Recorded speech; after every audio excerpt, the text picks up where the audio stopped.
Um jovem entra para o exército, vai à livraria, olha os preços dos livros e ao sair da loja, vê um ladrão correndo com bolsa de moedas, briga e devolve-a para o comerciante, que o recompensa com uma pequena parte. O jovem volta à loja para comprar o livro de mineração. Nos dias de folga sobe até a nascente do rio em busca de pedras preciosas, logo encontra ouro, volta para casa com uma boa quantidade, mas ficará em silêncio até ter o suficiente para mudar o padrão de vida da família.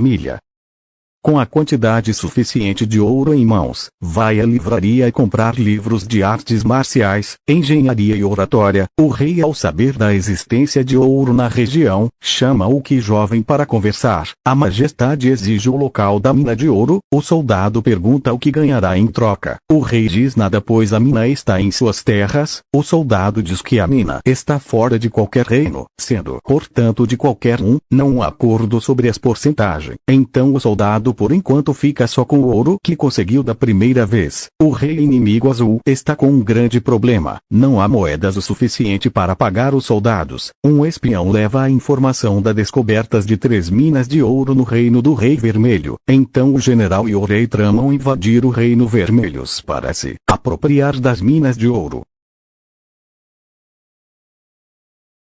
Entre o reino azul e o vermelho, existe um reino pequeno, onde existe uma bruxa que procura um marido para sua filha. A filha pergunta o motivo do soldado ser bom marido. Bruxa diz: se o futuro rei não é um bom pretendente. O rei vermelho é avisado da passagem de navio do reino azul em direção aos reinos branco, preto e amarelo. O rei desconfiava que não poderia contar com a ajuda deles em uma guerra, mas resolveu enviar um mensageiro para saber como eles se posicionariam em uma guerra. Todos enviaram mensagens semelhantes. Se o Rei Vermelho conseguir durar 7 dias de guerra, receberia soldados dos reinos vizinhos. Logo tal cenário sombrio se concretizou. O Rei Azul mandou uma proposta. Se o Rei Vermelho entregar as minas de ouro, ele manteria seu posto e seu povo a salvo da guerra.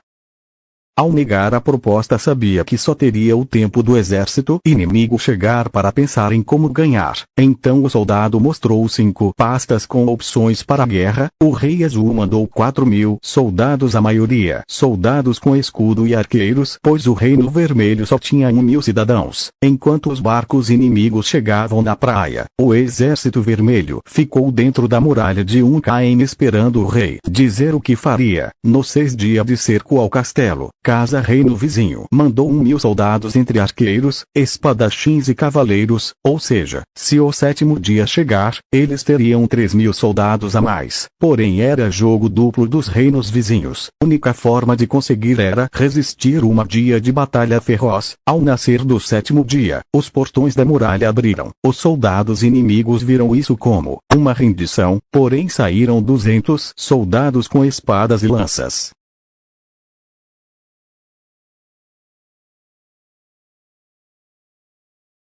Os inimigos riram ao ver o número de soldados e os supostos aliados sentiram alívio ao saber que não precisariam lutar contra o exército do Rei Azul. Os soldados vermelhos adotaram uma formação de triângulo, esperaram o rei dizer a ordem e avançaram até metade da planície. O exército azul avançou até a metade do caminho para guerrear. Porém, ao chegar, a armadilha foi ativada. Valas foram construídas para impedir a vantagem numérica. No máximo 4 soldados de cada lado lutariam. Para piorar a situação do Reino Azul, atrás de cada formação triangular haviam soldados com balestras e daquela distância era mortal. Então o general Azul, vendo que todos morreriam sem lutar, disse para lutar igual homem. Os soldados vermelhos riram ao ouvir. Então o soldado mentor do plano chamou o general para duelo de espadas. No fim o general Azul morreu e o soldado fez uma proposta ao exército azul: morrer agora ou depois. Quem jogava sua arma na vala era poupada e quem se recusava era jogado do penhasco para alimentar os tubarões.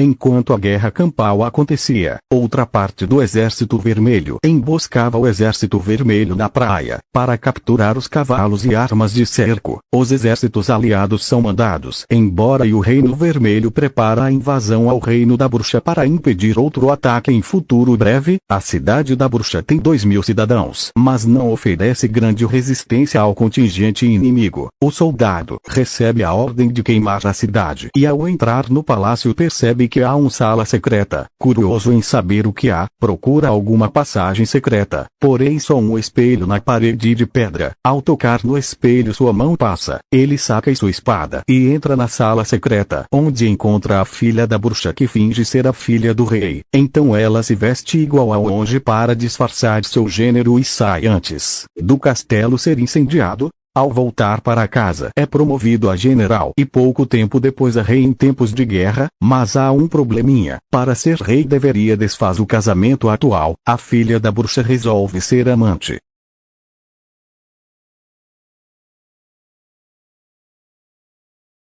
O rei morre de velhice, o novo rei assume e em tudo parece até ir bem. A rainha gostava das belas artes, então era comum deixar o marido com outras mulheres no aposento real enquanto tinha aulas, mas quando foi estudar piano, lembrou que deixar a sua partitura em cima da criado mudo. A porta do estava um pouco aberta, chegou a tempo de ouvir a ex-esposa dizer enquanto o rei a abraçava de costas que estava grávida. O marido pergunta se é menino ou menina. A bruxa mostra no espelho a bebê, a rainha fica duplamente chocada. É proibido que o sangue real se misture com sangue de bruxa. E seu marido ter salvado uma bruxa durante a guerra, ela finge não ter visto nada. Desce para terminar sua aula, escreve uma carta para alertar de tal crime. A autoridade religiosa diz para o Rei Vermelho se livrar das duas, então ele pensa em como salvá-las. A empregada tem uma irmã gêmea que mora no interior do reino. Então o rei manda chamá-la. Pede à bruxa para se transformar na rainha e dizer à empregada para tomar banho e vestir um vestido da rainha para agradar o rei. Ele, após passar a noite com ela, estrangula com mara-leão, amarra seu pé em uma pedra que estava embaixo da cama e a joga no mar.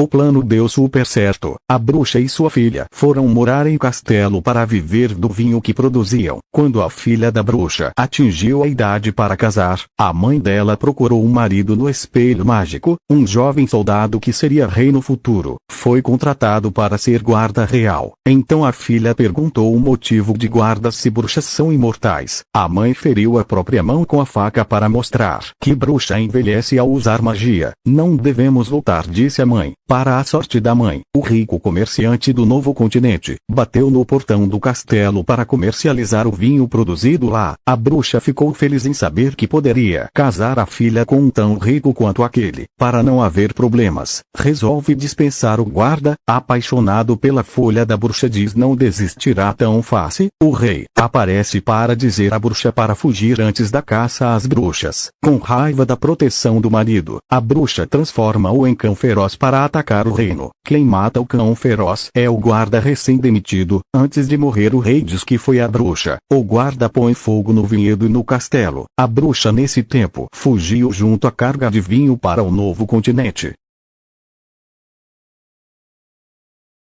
A bruxa tem uma ótima vida onde passeia com a carruagem de ouro que mandou fazer. Porém o comerciante, ao notar seu filho não se parece nada terminar, e expulsa a filha da bruxa da fazenda. A bruxa pensa em retaliar, porém teme ser morta. Busca um lugar longe de humanos para construir um castelo. Invoca um golem de pedra para construir o castelo, enquanto escreve um livro com todos os feitiços existentes. Após ensinar a filha, o tempo suga sua beleza. Ao notar o avanço da civilização para perto do seu castelo, começa a aplicação o velho golpe das bruxas. Fingir um acidente na estrada para embebedar as vítimas para sugar suas energias a fim de serem eternamente jovens. Com o acúmulo de crimes, a igreja ordena o envio do exército auxiliados por monges. A expedição tem pouco êxito. Os oficiais de alto escalões não resistem às belezas das bruxas e morrem no fim da noite junto com o exército. A igreja manda caçadores de de bruxas e dão um fim nelas. A filha da bruxa tem um filho com o general inimigo e transforma o adulto em corvo. Muito tempo se passa após um caçador vê um corvo com anel de ouro na para e resolve o seguir. Chegando em construção destruída, acha um livro. Carinha é joias, ele vai até a cidade deixar na universidade para estudos.